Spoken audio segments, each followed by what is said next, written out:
Howdy, fellas. Joshua Farmer. I was wondering. I was like, why does it say Palmer? I don't know why it said Palmer. I was like, Joshua Palmer. Why does it say Palmer? And I was like, I thought his name was Farmer. We've been cycling so many player evals, guys. It's late. I'm tired. I know it looks like the sun's out, but that's just the lights that I have. Like the video, please. I'm your host, Miles Thomas. Um, we are about to get into Joshua Farmer out of Florida State. This gentleman was at the Senior Bowl, was doing some phenomenal things. Very strong, very athletic, very stout. He and Darius Alexander, I would say, are pretty similar. I would say Joshua Farmer has a little bit more muscle, maybe a little bit more upper body strength. Darius Alexander definitely has the lower half to his advantage, and I think Darius is a little bit more agile. I think Josh has a little bit more of a penetration ability to him. But we're going to see that in the film. In 2022, it looks like it was his best season in 2022 at 69.4, 13 games played, 324 defensive snaps, 4 sacks as an interior guy. So we love that. That's always great and plentiful. 8 quarterback hurries in 2023, 57.4 grade, 13 games played, 7 sacks. So we see a beautiful increase. Something got better yet. They didn't show up in the grade, and that could be a lot of things. Real quick, guys, that could be scheme, that could be coaching, that could be him having a lot of responsibility, that could be him not having a good effort against a double team. The grading system, it's so vague on how they actually go about things. 2 batted passes, we're not going to forget about that. And then in 2024, it goes up a little bit, 63.5, 12 games played, 6 sacks. So we see a little bit of a 5.5 sack average, somewhat. 3 quarterback hits, 17 hurries. B gap is where he lives, so we're at a 3 tech with this fella. A gap, he can get a little bit nasty, get some zero work as well, some nose over the tackle, outside the tackle. He can go outside as well. So that's beautiful to see the fluidity, and in any type of scheme, more than likely that would be a best fit for a 3-4 type of agenda. Arizona Cardinals, Pittsburgh Steelers, something like that. But he'll be great for anybody. He can be great for anybody. Pass rush grade at a 71.4. Super great, super awesome. As an interior guy, that means you got 3 downs with this fella. A lot of times the interior dudes, they're really just built for run stopping. So we'll have them out there for first and second down. But we come into the links of a guy that has a good pass rush to him. He's out there for third down. So that's really good. Run defense grade at a 61. We'll see what the story is there. True pass set, pass rush grade at a 76.3. Pass rush win rate at 9.4%. We are going against Miami, 62.9 grade. Let's get after it. So, guys, what do we want when we talk defensive line? I need to get my creatine. What are we looking for? What are the main things? It is disruption. It is being able to create chaos, the ability to make the offense weary, to make the quarterback kind of find out where you are, get it in their head that, okay, where is, Farmer? Where's Farmer? I think he's number 6 or 5. Things like that. People want to say explosion, hands, this, that.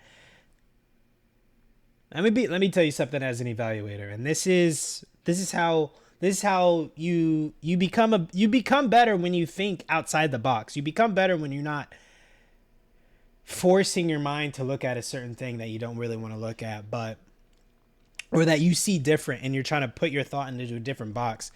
At the end of the day, if this guy's using bad hands, doesn't have explosion, has shorter arms, but he is creating havoc, that is what you want. Let me ask you something. Would you rather have a guy that has great hands, great feet, great hips, but he's not disruptive, he's not chaotic, or a guy that has bad hands, bad feet, bad this, but for whatever reason, he clogs up every gap. No one can get their hands on him. He's slippery. So that's what I think matters the most. Let's get into it. There we go. Look at that strength. Immediately. Doesn't get the ball carrier, but you see him freaking push this kid back. Number 5, big boy. So this is also Jalen Rivers right here, number 73, I believe. No, Jalen Rivers, number 64. Jalen Rivers over here. This is the left tackle. This is a dude. Let's go. 61, he just pushes him back. But unfortunately, not able to make the play. A little bit late to get down.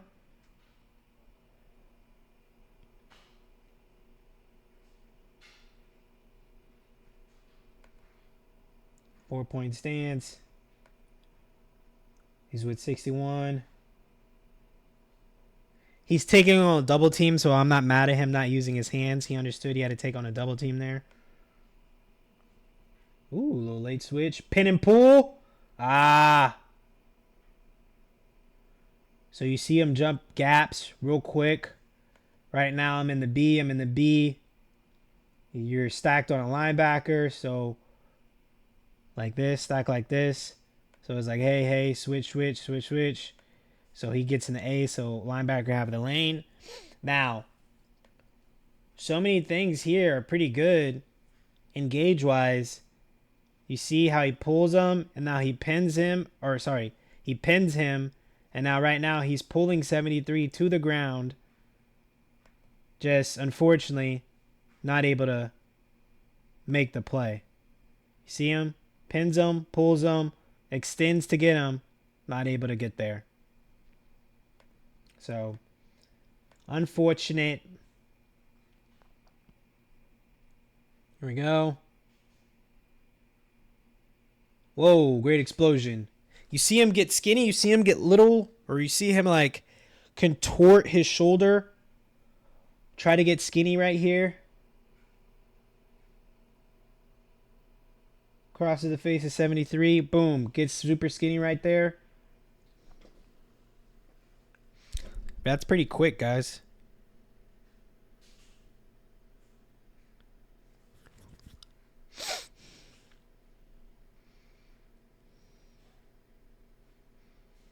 See him right here. See him get lively. Get the hands up. Good. Holding his base. Not getting pushed back really.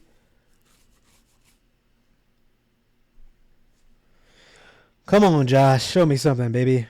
Why are they getting down so late again? Good penetration. Get to him. Holding. Good. Oh, they must be doing some type of no huddle. Get down, boys. Just a bull rush right here. Kind of eyeing up, spy-eyeing Cam Ward, kind of seeing where he goes. Finally able to rip off. We got a hold right here. But Joshua's effort, his relentlessness was able to get that holding right there. Now we're going back. Good job.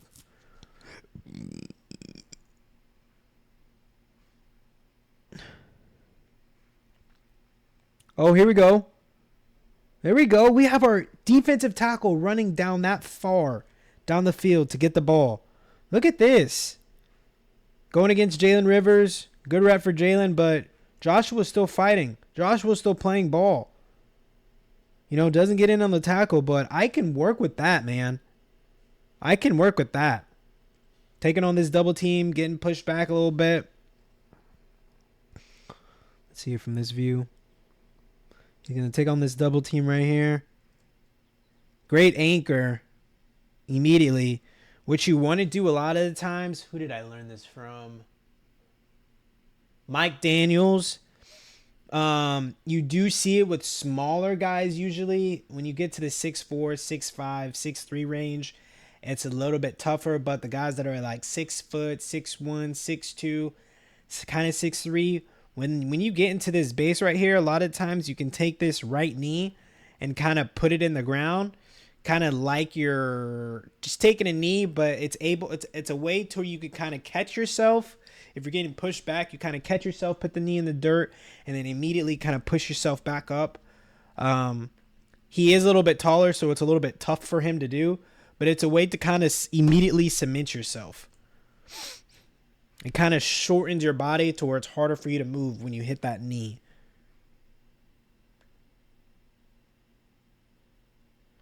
Another double team right here, but he is not being moved. He is like a tree with water. Watch this double team. That is the water, and he is the tree that does not move. A little initial pushback, but he keeps moving upstream, and he's there.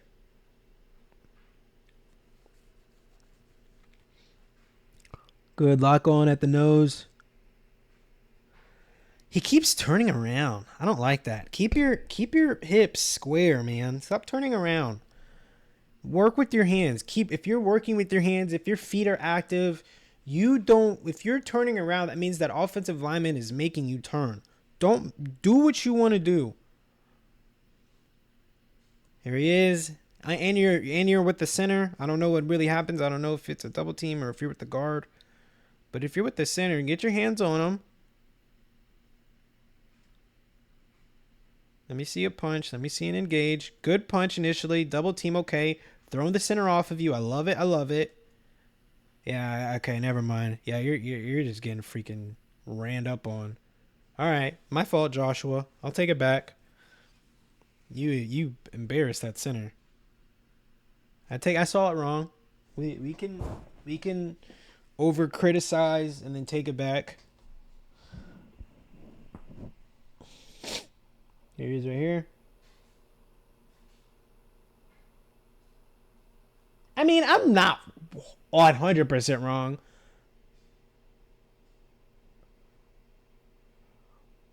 Why does he catch his body? What's the arm length for Mr. Joshua? Like, why are we constantly let's see, DT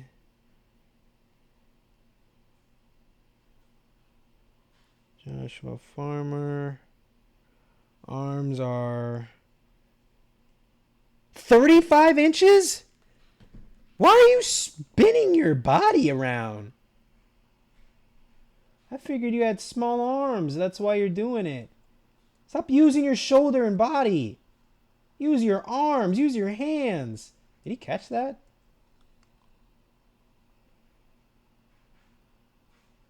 No. This is what I mean, though. Guys, if you just drafted Joshua Farmer, you got a guy. You got a dude that can be special. But for whatever reason, with 35-inch arms, with a center and a guard, who more than likely, those being their positions, they have sub 33-inch arms, you need to get your arms on him. Look at that. Why are you using your shoulder? I guess I understand. I see you're taking a double team. You're in the you're hold on. I mean, yeah, you're in the freaking, what is this? One gap. You're in the A gap, like you're right here. You're right in the music. You're right in the noise. I get it. I understand. But if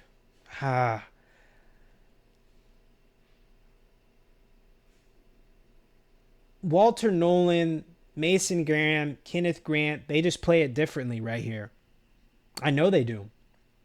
I'm seeing it in a film. They play these double teams even at this zero spot. They just play it differently. Whether they're going to pop up, get hands on them, swim over them immediately, whether it's going to be a lateral club, like be able to get up, move laterally, club the center, rip through, something Mike Kenneth might do. I don't know, man, but with 35-inch arms, use them. I need you out right now. You're getting held because you're allowing this guard to get in your body because you're trying to push him.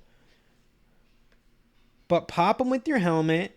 Give him some helmet to helmet action. Let him know you're there. Get those 35-inch arms on his chest. And then you're there to kind of make a play on the running back. Unfortunate. But I saw some things in there where he showed great promise in the play, but there's something coaching-wise that we got to get down. But that's fine. Mr. Joshua Farmer, from what I saw, I think this is a floor for him of third round. Would not be shocked, mad, or dismayed if he has a second round bid for him. I'm shocked if we see Joshua Farmer in the fifth round. Something tells me he's not picking things up in the meeting rooms. Something tells me that there could be something technically with him in all of these games, how he's not using his hands effectively. But at the Senior Bowl, things looked a lot more polished in that realm. Like I said, he and Darius Alexander for those interior dudes really showed up a great bid for themselves within the interior trenches. But like I said, to have 35-inch arms and you giving your body up immediately, that makes no sense. I think that's going to be coaching in the long run. But you guys let me know what you think in the comments. Peace out.